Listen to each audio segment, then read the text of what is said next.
Capítulo 2 de Apocalipse. Estou aqui com um aluno que vai me ajudar, aluno não, mestre que vai me ajudar a soprar aqui alguma coisa. Meu caro, se eu sair da linha, o senhor intervém aí com misericórdia e graça. Deus que tenha misericórdia de mim também, né? Eu que tenho muito para aprender com o senhor. Como sempre, a gente, quando bate papo, a gente tem a oportunidade de conversar, como eu gosto de conversar com o irmão Carlos. Eu, como estudioso da palavra de Deus, que o irmão Carlos é. E a gente está aqui em Apocalipse capítulo 2, gente. E fica com a sua Bíblia aberta, porque nós não vamos estudar o capítulo todo. Esse vai ser inclusive o tema que os pequenos grupos vão estar também estudando. Quando eu falo a palavra estudar, é a meditação, é a reflexão, porque o intuito não é um estudo teológico, acadêmico aqui, com as questões de fazer algo pesado numa quarta-feira à noite e online ainda, na limitação que a gente tem aqui dos nossos recursos. Mas a intenção é pegar esse texto e a gente aprender e aplicar na nossa vida, aplicar de alguma maneira que a gente, ao ter o contato com a palavra de Deus, Deus de fato toque a nossa vida. Deus traga isso para a realidade onde nós estamos hoje, vivendo a vida. E eu queria só ler o versículo 1 do capítulo 2, a introdução e a maneira como termina o versículo 7, que é a primeira carta à igreja em Éfeso, mas é uma particularidade que vai acontecer com as demais cartas às igrejas aqui, quando Jesus está ditando essas cartas para João, na ilha de Patmos. E aí o capítulo 2 começa dizendo: ao anjo da igreja em Éfeso, escreva. E depois no versículo 7, aquele que tem ouvidos, ouça o que o Espírito diz às igrejas. Queria te chamar a atenção de algo que chamou a atenção de João também, neste início do livro do Apocalipse, e que está registrado no capítulo 1, por isso que eu quero insistir com você, para você manter aí a sua Bíblia aberta. E no capítulo 1, versículos 9 a 20, que foram as meditações das últimas semanas, é interessante que João ele registra um detalhe do que está no texto aqui que ele descreve, nos versículos 12 e 13. Presta atenção no que diz aqui. Voltei-me para ver quem falava comigo, voltando-me, vi 7 candelabros de ouro, e entre os candelabros, alguém semelhante a um filho de homem. Eu queria parar aqui, porque não é interessante a gente vê como ele descreve Jesus, que Jesus está de pé no meio dos 7 candelabros de ouro. E ao falar assim rapidamente com vocês aqui online, talvez passe despercebido de você essa expressão. Primeiro que ele está falando dos 7 candelabros, aí no estudo anterior, nós já vimos que os 7 candelabros representam as 7 igrejas da Ásia Menor. Mas a expressão que eu quero que você preste atenção é que João destaca falando que Jesus está entre. Ele não diz que está acima, olhando para baixo, mesmo que até num certo sentido isso fosse verdadeiro. Ele não diz que ele está de fora, olhando para dentro, mas ele usa essa expressão, entre. Quer dizer, Jesus ressurreto, Jesus reinando, Jesus glorificado, ele está de pé entre, quer dizer, ele está no meio das suas igrejas, ou da igreja, porque essas igrejas aqui, nas 7 cartas, representam a igreja do Senhor. Então Jesus está está no meio da sua igreja. E é do meio desses candelabros das igrejas que Jesus então irá ditar essas 7 mensagens, ou essas 7 cartas, uma para cada das 7 igrejas que são citadas aqui, a partir do capítulo 2 e no capítulo 3 do Apocalipse. E no início de cada uma dessas cartas, no início de cada mensagem, ele diz essa expressão, repetidas vezes agora, estas são as palavras. Quer dizer, essa expressão, essa maneira de começar a cada uma dessas cartas, ela tem a mesma função quando a gente lê no Velho Testamento, assim diz o Senhor. É um paralelo. isso aqui. Agora talvez você esteja perguntando, por que 7 cartas? E hoje é apenas uma introdução, tá bem? A gente não vai ter tempo e também a ideia aqui não é encher de muito volume de informação, mas a gente vai ficar com essa introdução das 7 cartas, das 7 igrejas e desse contexto aqui onde Jesus está agora ditando especificamente essas mensagens, essas cartas às igrejas. Talvez você esteja perguntando, por que 7 cartas? Em primeiro lugar, havia mais do que 7 igrejas na Ásia Menor, mais do que 7 igrejas que são citadas no Apocalipse. E a gente sabe isso porque quando a gente lê lá em Atos dos Apóstolos, por exemplo, a gente vê que na Ásia Menor havia a igreja de Colossos, Listra, Derbe, Mileto, só para citar algumas. Quer dizer, Jesus não foi literalmente escrevendo para cada igreja literal ali da Ásia Menor. Agora, por que 7? Essa pergunta fica. Aqui, para João, e talvez a maioria daquelas pessoas do mundo antigo aqui, 7 é o número da plenitude, o número da perfeição, completude, eu não sei se existe essa palavra, mas é o que vem, porque eu peguei da expressão em inglês, mas é a plenitude, perfeição. A gente não usa mais essa simbologia com número no nosso mundo ocidental, mas para aqueles que estão lendo Apocalipse naquela época, eles entendem essa simbologia. Eles entendem aqui o espírito da ideia do que está sendo escrito aqui. Aliás, para falar em espírito, no capítulo 1, versículo 5 do Apocalipse, ele cita os 7 espíritos de Deus.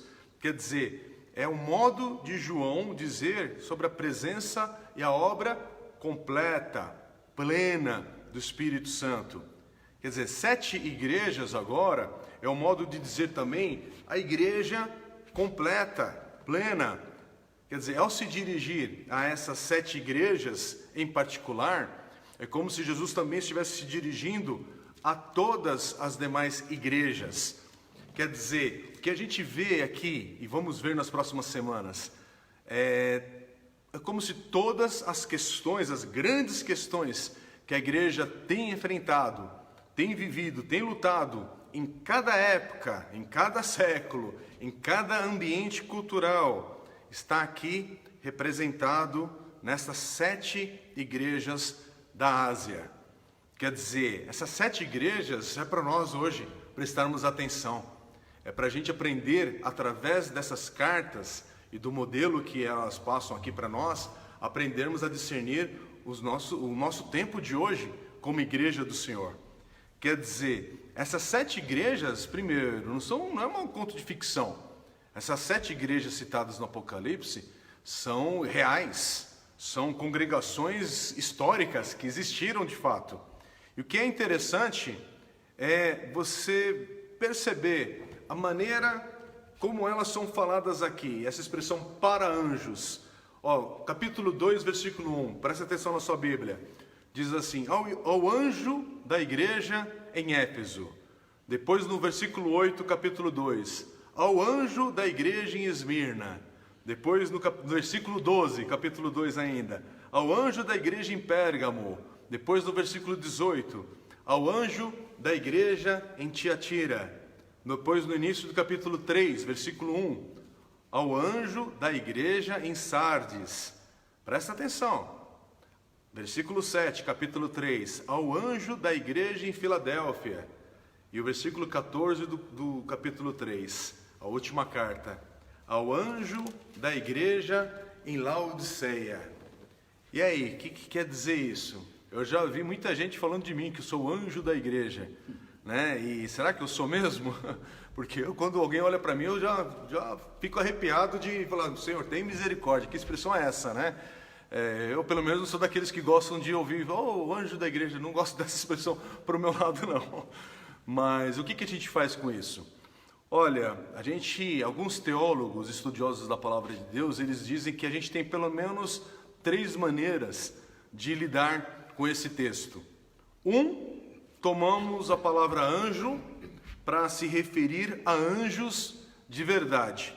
Quer dizer, seres supernaturais, seres celestiais, é a literalidade aqui da palavra. 2, uma outra opção, tomamos a palavra anjo para se referir à pessoa mensageira da palavra de Deus em cada igreja, normalmente o pastor daquela igreja. E lembrando que cada igreja tem o seu pastor responsável, o pastor que cuida da palavra de Deus para aquele grupo de pessoas, isso por toda a história é assim. Então, lembrando aqui que anjo no grego quer dizer, a palavra é angelos, que também significa mensageiro. Eu não gosto muito de trazer esse tipo de estudo na igreja online com essas nomenclaturas, mas hoje é necessário a gente focar nisso. Mas então seria um mensageiro, esse anjo. E muita gente gosta dessa ideia. 3, uma outra opção. Tomamos a palavra anjo para ser metafórica, é como se referindo na expressão que a gente chama ethos de cada igreja, ao espírito de cada igreja. Mas aqui é o sentido de ethos é um conjunto de valores, é uma característica, o caráter daquela igreja, se a gente pudesse usar essa expressão, é a maneira de ser de cada igreja. Mas com essas opções, como é que seria de fato aqui? O que Jesus está falando, querendo dizer por meio de João com essas 7 cartas? Bom, se a gente seguir essa opção número 1 de anjo literal, então Jesus está falando aqui a anjos reais que têm alguma função na vida dessas congregações. Será? Pode ser. Segunda opção, Jesus está falando aos pregadores que são responsáveis por falar a palavra de Deus a essas congregações. Então, Jesus está falando aqui com os pastores, os mestres, os pregadores da palavra de cada igreja. Será? Pode ser. Em terceiro lugar, Jesus está falando a esse ethos do que é cada igreja, das características, o caráter daquela igreja. O que será que Jesus está querendo dizer aqui? E mesmo que, eu quero dar um outro caminho aqui para a gente olhar para isso, antes de trazer algum tipo de definição e sugestão para os irmãos, até porque há divergências na abordagem dessa expressão, e há muitos irmãos em Cristo, pessoas sérias do Senhor, estudiosos da palavra de Deus e que interpretam diferente isso, sem agredir o texto bíblico e sem distorcer a palavra do Senhor, porque há uma dificuldade nesse texto para a compreensão do sentido dessa palavra. Mas presta atenção, mesmo que a gente não saiba, que a gente não consiga, que a gente não defina isso claramente, aqui o que João quer transmitir, é importante a gente entender e perceber que no restante do livro do Apocalipse, e aí aqui é algo para você prestar atenção, se você depois tiver o interesse, e eu quero te incentivar, principalmente aqueles que nunca leram o livro de Apocalipse, e muita gente às vezes tem medo, se assusta, ou não sei qual palavra usar, mas evita a leitura do livro de Apocalipse por causa da sua dificuldade, mas é pelo contrário. O livro do Apocalipse é um livro de esperança, é um livro que aponta para a conclusão dessa história onde nós estamos vivendo hoje, ainda mais nós que estamos vivendo dias de muitas perguntas, de muita aflição, dias de muitas lutas. Como é bom termos o livro do Apocalipse disponível em nossas mãos para sabermos que a história não está correndo solta e perdida, mas ela está caminhando por uma conclusão. Ela está caminhando para um final onde o Senhor já determinou o seu fim e como será. E Ele vence, Ele é vitorioso e a sua igreja vai estar com Ele, celebrando a sua vinda. Então é isso, irmãos, agora a gente passa por aflições, por dores, mas há esperança, e o livro do Apocalipse é, acima de tudo, não um livro de previsões, mas é um livro da esperança para o nosso coração, que muitas vezes se abate pelas circunstâncias imediatas da nossa vida. Mas quando a gente olha para o livro do Apocalipse, Jesus dá uma mensagem que aquece o nosso coração, com a promessa que Ele virá buscar a sua igreja, e Ele reinará para todos sempre. Então, uma observação que a gente precisa fazer, já que estamos falando sobre anjos e esses anjos das igrejas aqui, mas a gente precisa perceber e entender que no restante de todo o livro do Apocalipse, a palavra anjo vai se referir apenas a seres celestiais, seres supernaturais, e nunca a seres humanos. E isso todos os comentaristas bíblicos do livro de Apocalipse, pessoas sérias aí que estudam a palavra, concordam. Não há outro uso no restante do livro do Apocalipse para a palavra anjo. Então, um dos estudiosos que eu peguei o comentário dele para preparar o estudo de hoje, chama-se pastor Darrell Johnson. Eu conheci o pastor Darrell Johnson por meio do meu querido amigo pastor Zé Machado, que é reitor, um dos professores e reitores do seminário Servo de Cristo em São Paulo, um dos excelentes seminários bíblicos aqui, não só de São Paulo, mas do Brasil. O Marcão, o pastor Marcos e a Iracema tiveram o prazer de estudar lá. Danielzinho da Juventude está fazendo seminário lá também. O Paulinho já fez cursos lá também. Ronaldo da nossa igreja, diácono, também está fazendo o curso lá no Servo de Cristo. A gente tem uma boa turma que já passou pelo Servo de Cristo, porque é uma ótima referência. E o pastor Zé Machado, ele estava dando uma série de estudos no livro de Apocalipse, e eu tive o prazer de ouvir um dos seus estudos, e ele cita o nome do pastor Darrell Johnson, que foi seu professor no Regent College. E quando ele estava fazendo um ano sabático no Regent College no Canadá, que é uma das maiores instituições teológicas do mundo, eu tive o prazer de conhecer há 3 anos atrás, pessoalmente, ali com outro amigo meu, pastor Paulo Pascoal, do Canadá. A gente estava participando de uma conferência de plantadores de igreja e aproveitamos para visitar o seminário. E esse pastor Darrell Johnson estava, naquela época, quando o pastor Ziel fazia o sabático, estava ministrando estudos no livro de Apocalipse, que depois formaram a base para um comentário bíblico que ele lançou. E se você for depois na Amazon, você consegue localizar. Eu já adquiri o meu exemplar, porque está na versão do Kindle, né? Aí eu, graças a Deus por essa tecnologia abençoada, que é a versão digital do livro. E que rico, irmãos, de detalhes e a leitura, um estudo profundo. E ele comenta o seguinte, voltando aqui para o texto. O pastor Darrell Johnson, ele diz o seguinte, ele diz assim: por motivos estritamente gramaticais, temos que ir com a opção 1. O que ele quer dizer com isso? Na opinião dele, e dentro da lógica de todo o texto do Apocalipse, como em nenhuma outra parte do texto, ele não escreveu literalmente isso, mas eu estou agora colocando aqui para vocês, como em todo o restante do livro do Apocalipse, a palavra anjo refere-se a seres celestiais, que não seria diferente na introdução das 7 cartas às igrejas do Apocalipse ali da Ásia Menor. Então ele diz que Jesus está falando com anjos guardiões das igrejas. E sendo que no restante do livro lemos sobre, olha as observações que só algumas delas, porque há mais, mas só para você entender, lemos no restante do livro do Apocalipse sobre 4 anjos retendo os 4 ventos. É um texto que está no capítulo 7, versículos de 1 a 2. Depois, no capítulo 9, versículo 11, é citado um anjo do abismo. E a gente não está aqui hoje focando nessas questões, mas só para você entender outras expressões, outros textos que são a forma como é citado anjos no livro do Apocalipse. Capítulo 14, versículo 18, diz sobre um anjo responsável pelo fogo no altar. Olha que expressão maluca para a gente, na nossa cabeça ocidental, né, pensar sobre isso. Depois do capítulo 16, versículo 5, diz sobre um anjo que tem autoridade sobre as águas. Isso aqui são só exemplos de mostrar anjos com poderes sobrenaturais e com um desígnio de Deus sobre alguma tarefa que eles são responsáveis.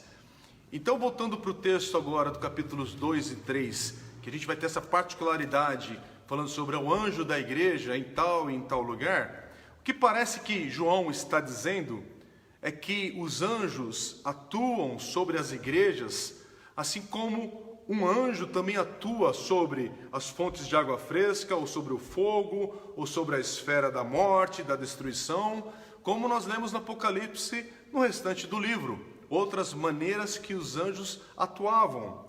Aliás, se voltarmos para o livro de Daniel, no Velho Testamento, é um dos livros também difíceis como estudo bíblico, de aprendizado, mas é um dos livros necessários da gente estudar e meditar em paralelo com o livro do Apocalipse, se a gente quer aprender e aprender também sobre as questões escatológicas. É um livro que a gente não lê no ônibus, tá? Com pressa, mas é um livro que também não pode ser evitado. Mas olha só, no livro de Daniel, nós lemos que Deus designou anjos, eu vou usar essa expressão, tá? Por favor, dentro da limitação do que a gente pode falar, anjos guardiões sobre as nações e grupos de pessoas, é o que está em Daniel capítulo 10, no versículo 13 e depois no versículo 20 e 21. Daniel capítulo 10, versículos 13, 20 e 21. Presta atenção nesse texto. São textos difíceis e que, infelizmente, muitas vezes utilizado com muita distorção do texto, muita forçação de barra, e principalmente quando a gente vai em algumas pessoas que estão ministrando sobre esses assuntos que a gente dá um nome de batalha espiritual, e o pessoal que vem com muita ideia da teologia da prosperidade, que aí tem uma distorção nessas questões escatológicas violenta, e aqui eu não tenho tempo para entrar nesses assuntos, mas o texto diz algumas coisas que são difíceis, mas que mostram uma questão de autoridade que os anjos têm nas regiões. E o versículo 13 diz assim: mas o príncipe do reino da Pérsia, estou lendo Daniel capítulo 10, versículo 13, mas o príncipe do reino da Pérsia me resistiu durante 21 dias, e então Miguel, um dos príncipes supremos, veio em minha ajuda, pois eu fui impedido de continuar ali com os reis da Pérsia. Está falando sobre anjos, irmãos, aqui. Esse príncipe é anjo. Versículo 20, depois ele diz assim, no mesmo capítulo: então ele me disse, você sabe por que vim? Tenho que voltar para lutar contra o príncipe da Pérsia, e logo que eu for, chegará o príncipe da Grécia. Mas antes revelarei a você o que está escrito no livro da verdade. E nessa luta ninguém me ajuda contra eles, senão Miguel, o príncipe de vocês. Quer dizer, é um texto difícil, mas é um texto que está falando sobre anjos. E é por isso que agora, no último livro da Bíblia, que Deus mostra e revela para nós aqui que Ele tem atribuído esses tais anjos, anjos que guardam, anjos que são guardiões sobre cada congregação de discípulos. Irmãos, como é que se dá isso? Não é o foco do nosso estudo, mas é para você entender a profundidade, a complexidade mesmo da gente entender isso. E a gente não entende isso aqui apenas lendo e repetindo e eu falando para vocês. É um texto que para nos deixar assim maravilhados com o que Deus faz e a maneira como Ele guarda a sua igreja ainda hoje. Em 1 Coríntios 11, 10, olha o que Paulo diz. Não é interessante? Paulo está falando sobre uma questão das mulheres aqui, uma coisa específica, mas aí ele cita do nada, ele fala sobre anjos. No texto parece que está solto, mas parece que não, parece que Paulo sabe do que está falando. Paulo diz assim, 1 Coríntios 11, 10, por essa razão e por causa dos anjos, a mulher deve ter sobre a cabeça um sinal de autoridade. Quer dizer, olha a citação de anjos nesse contexto. De alguma maneira, os anjos são responsáveis em ajudar a manter a ordem piedosa de cada igreja. Isso é interessante demais, isso é uma coisa que nos deixa assim, uau, como será que é isso? Irmãos, novamente, a ideia aqui no estudo de hoje não é ficarmos especulando como será que tudo isso acontece com os pormenores. Já houve muita especulação nas igrejas, e especulações inclusive nas igrejas do primeiro século. O apóstolo Paulo, ele vai advertir a igreja em Colossos, no seu texto de Colossenses, capítulo 2, versículo 18, sobre isso. Olha o que ele diz, Colossenses 2, 18. Não permitam que ninguém que tenha prazer numa falsa humildade e na adoração de anjos os impeça de alcançar o prêmio. Tal pessoa conta detalhadamente suas visões e sua mente carnal a torna orgulhosa. Olha só que ensino era esse que as pessoas estavam caindo. Adoração de anjos. Quer dizer, Paulo está advertindo a igreja aqui, mas a advertência também é para nós. É por isso que a gente tem que tomar cuidado com o que a gente vai fazer com esse ensino. Aliás, tem muita igreja que fazem seminários e um monte de coisa com assuntos que nem a palavra de Deus revela em profundidade. Porque tem alguns assuntos, irmãos, que não estão revelados profundamente ou explicitamente na palavra de Deus, porque ele não é a parte essencial do que Deus está revelando nas Escrituras. Mas, ao mesmo tempo, está aqui citado. É algo para a gente prestar atenção. Então, voltando aqui para a questão do nosso texto, para essa introdução das cartas às 7 igrejas. O que parece que João está dizendo é que Deus designou anjos sobre as igrejas, que até onde a gente pode dizer são responsáveis pela mensagem que é falada, que é pregada em cada igreja, porque de alguma forma esses anjos certificam-se que o mensageiro, que é humano, que o pregador, aquele que é responsável pela palavra em cada uma dessas igrejas, fale a palavra correta e fielmente.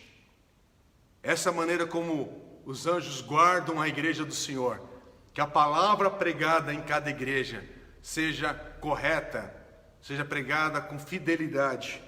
Agora, o que está claro aqui, se você ficou meio perdido com essas questões de anjo aqui, mas é algo que está citado e nós vamos ler a cada semana, em cada carta, começando na próxima semana, Deus permitindo. Mas cada mensagem do Apocalipse, capítulos 2 e 3, fica claro que Jesus diz ao anjo de cada igreja que aquilo que destina-se aos ouvidos da igreja. Presta atenção. Cada mensagem termina com a exortação que nós lemos no início. Aquele que tem ouvido, ouça o que o Espírito diz às igrejas. Quer dizer, a mensagem ao anjo é de fato uma mensagem por meio do anjo para a igreja. Quer dizer, é para a igreja ouvir. E aí a gente vai no Velho Testamento, são diversas vezes que a palavra de Deus diz: ouça Israel. Não é interessante? E aqui de novo, aquele que tem ouvido, no final da palavra do Senhor, o último livro revelado, vem com essa exortação: aquele que tem ouvido, ouça o que o Espírito diz às igrejas. Irmão, semana que vem, Deus permitindo, a gente vai ver o que Deus diz na primeira carta à igreja em Éfeso. A gente vai voltar agora, semana que vem, de fato, para capítulo 2, versículos de 1 a 7. Nós vamos tentar ouvir o que Jesus diz à igreja ali em Éfeso e o que isso tem a ver com cada um de nós hoje. Mas, novamente, estamos vivendo um tempo, gente, que precisamos ter ouvidos para ouvir. Precisamos ser uma igreja que, novamente, segue o que está escrito aqui em Apocalipse. Aquele que tem ouvido, ouça o que o Espírito diz. Estamos vivendo um dia único na história. Estamos vivendo essa pandemia, essa crise mundial. Estamos vivendo esse recomeço agora das atividades. Ainda muitas perguntas, muitas inquietações, mas, novamente, eu quero dizer para você, no meio da situação que eu e você estamos, que a nossa igreja local está, que as igrejas de amigos queridos que estão aqui online hoje, ou igrejas que são espalhadas neste Brasil e neste mundo, estão enfrentando. Aliás, pessoas fora das igrejas estão enfrentando.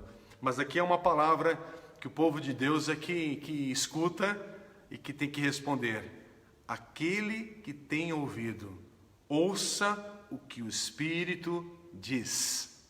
O que o Espírito está dizendo no meio dessa situação? O que o Espírito está dizendo a nós desde que fomos colocados nos nossos lares, nas nossas casas?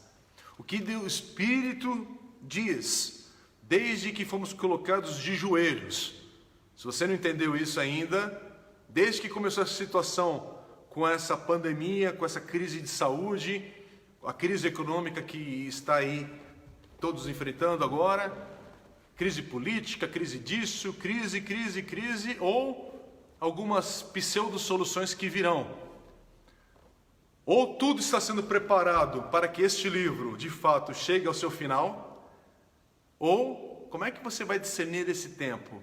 E eu te convido, aquele que tem ouvido, ouça o que o Espírito diz às igrejas. Irmãos, é hora da gente ser fiel à palavra de Deus, é hora de cada igreja ter a mensagem que é pregada em cada igreja ser correta e fiel ao Senhor. É uma hora de voltarmos a sermos centrados em Cristo Jesus, no propósito da nossa vida, nos objetivos da nossa caminhada, onde quer que você esteja, no começo da vida ou já mais adiantado, mais avançado, mas esteja preparado. Por quê? Porque no meio dos dias que estamos passando e vivendo hoje, aquele que tem ouvido, ouça o que o Espírito diz. Irmãos, chegou o tempo, um tempo de discernir. Se você não está entendendo isso, eu quero orar por você, para que o entendimento da parte do Senhor venha sobre a sua vida, assim como eu oro pela minha vida, pela vida do irmão Carlos, pela nossa igreja, pela minha família, por cada amigo e irmão que anda junto aí nessa caminhada. Esse é um tempo da gente não deixar as pessoas para trás. Pelo contrário, esse é um momento de Senhor, aquele que tem ouvido, ouça o que o Espírito diz. Novamente, se você estiver esperando o próximo noticiário que vai dizer, notícias ruins estão por vir toda hora. Teu coração vai ficar, cada vez mais levado pelas notícias más. Cada vez mais você vai ficar atordoado com tanta notícia. Aliás, notícia, vai dormir, notícia, acorda, celular, notícia, vai para o banheiro, notícia. É uma loucura esse mundo que não desliga. Pare, porque se tem algo que é para o nosso coração estar ligado e sintonizado, é o Espírito de Deus. Aquele que tem ouvido, ouça o que o Espírito diz. Agora, por que muita gente está vivendo hoje dias está surda? É um dos problemas da igreja, a igreja é surda. Como é que vai ouvir? Porque há muitas vozes concorrendo com o seu ouvido. Há muito barulho, há muito agito. E parece que o Senhor, não estou afirmando, mas parece que a gente consegue discernir bastante coisa nisso. Parece que o Senhor nos deu uma bela quarentena para a gente aprender a afinar os nossos ouvidos, o nosso coração, para ouvir aquilo que o Espírito diz à igreja. Irmãos, eu não tenho mais muito o que dizer para você, mas eu espero que você esteja atento para discernir o momento que nós estamos passando, porque parece que o mundo está passando por ajustes estruturais que não é a mão do homem fazendo. Aliás, parece que algumas coisas estão por vir e você começar a ler e observar algumas coisas é importante. Parece que tudo caminha para alguns ajustes na política, na economia e nos governos de cada país. Alguma coisa está sendo preparada e é para breve. E quando eu falo para breve, eu falo agora como pastor, mas também estou falando como sociólogo, que é a minha formação. Sou formado em Sociologia e Política e tenho uma história na área de estatísticas e trabalho nisso nos últimos 15 anos da minha vida. E eu quero falar agora não apenas como pastor, lendo a Bíblia, mas a partir desse olhar de ler a Bíblia. É melhor você ficar atento com algumas coisas que estão acontecendo nesse tempo de agora. Alguns ajustes que estão acontecendo nesse exato momento. Não seja ingênuo, não seja irresponsável com a tua vida em Cristo. É hora de você ir para a palavra. Centre-se na palavra de Deus. Fortaleça-se no Senhor. Se você está achando que já está apanhando demais, que está difícil demais, que está pesado demais, eu lamento a tua dor, lamento o que você está passando, mas prepare-se, porque há mais aflições a caminho. E aqui eu não sou um profeta da desgraça. A palavra de Deus nos prepara para isso. Por quê? Porque esse livro chamado Apocalipse, Revelação, mostra esse caminhar da conclusão da história. E a conclusão da história é o que estamos sabe, parece que estamos próximos. Ah, mas lá nos anos 50 também falávamos sobre isso. Não, meu amigo, você não está entendendo o avanço de tantas profecias e cumprimentos que temos visto nos últimos dias, anos e décadas. Tantas coisas que têm sido cumpridas da palavra de Deus neste exato momento. É melhor você começar a prestar atenção nos cumprimentos das profecias bíblicas. Tanta coisa que não é por acaso, que não é a sorte que está fazendo não, porque seria impossível isso. Mas a mão do Senhor está nesse momento. Irmãos, eu comentei brevemente aqui domingo, a igreja do Senhor, apenas o Senhor interrompe. Apenas o Senhor conduz para a direita, para a esquerda, para frente, para trás, mas é a mão do Senhor. Então, quando a igreja do Senhor, ela tem que mudar, ela é impedida de fazer algumas coisas, é o Espírito de Deus que age também nesses momentos. E é o que nós estamos passando nesse exato momento, gente. A igreja no mundo inteiro, Deus está agindo, Deus está lapidando. E uma das impressões que a gente tem, parece que Deus está dando a oportunidade de cada um de nós nos aproximarmos dEle e colocarmos nossa vida, nossa família, nosso lar, nossas igrejas, as pessoas que a gente ama em Cristo Jesus. Senhor, santifica-nos. Senhor, prepara-nos para a Tua glória. Prepara-nos para os dias do fim. Prepara-nos, Senhor. Fortalece-nos. Ajude-nos nessa hora. Esse é o clamor que temos que colocar diante do Senhor agora, gente. Essa é a oportunidade que ainda temos. Enquanto houver o fôlego de vida, possamos ser fiéis ao Senhor até o fim. Por isso, eu termino agora. Aquele que tem ouvidos, aquele que tem ouvido, ouça o que o Espírito diz às igrejas. Amém. Vamos orar? Vamos clamar ao Senhor nessa hora, por misericórdia e graça. Tem um minutinho agora, já estamos encerrando. Na sequência a gente vai ter mais uma oportunidade de oração também, tá bom? Vamos só refletir nessa palavra. Deus querido, obrigado pela profundidade que é a Tua palavra, Senhor, como ela é alimento para a nossa vida. Senhor, estamos passando dias de muita luta, dia que nosso coração está com sede e fome, a nossa alma tem fome, Pai, de relacionamentos, de vida. Estamos cansados dessa restrição que estamos passando, de dias de tantos questionamentos, tantas dúvidas, tantas pessoas sendo manipuladas, ó Pai, com a verdade e com a mentira, e a gente não tem o discernimento total e correto disso, Senhor. A gente carece de entendimento e compreensão para muitas e muitas coisas, e só o Senhor, que é Deus soberano sobre todas as coisas, de fato, tem o poder de discernir tudo isso, Pai. Quem somos nós? Somos limitados, Senhor, mas a Tua palavra diz para termos ouvidos nessa hora e ouvirmos o Teu Espírito. Senhor, é o que queremos aprender, a ouvir o Senhor neste momento. Que sejamos uma igreja, Pai, que escuta e conhece a palavra do Senhor e conhece o Senhor. Por isso, Deus, nos sustenta nessa hora, nos revigore neste momento. Precisamos do Senhor. Ora vem, Senhor, vem sobre a Tua igreja, vem com poder e graça, fortalece-nos, tem misericórdia de cada um de nós. E enquanto houver tempo, Pai, traz salvação, traz de fato um toque do Teu Espírito sobre nossas vidas, porque é isso que precisamos neste agora, no nome de Jesus. Amém. Amém.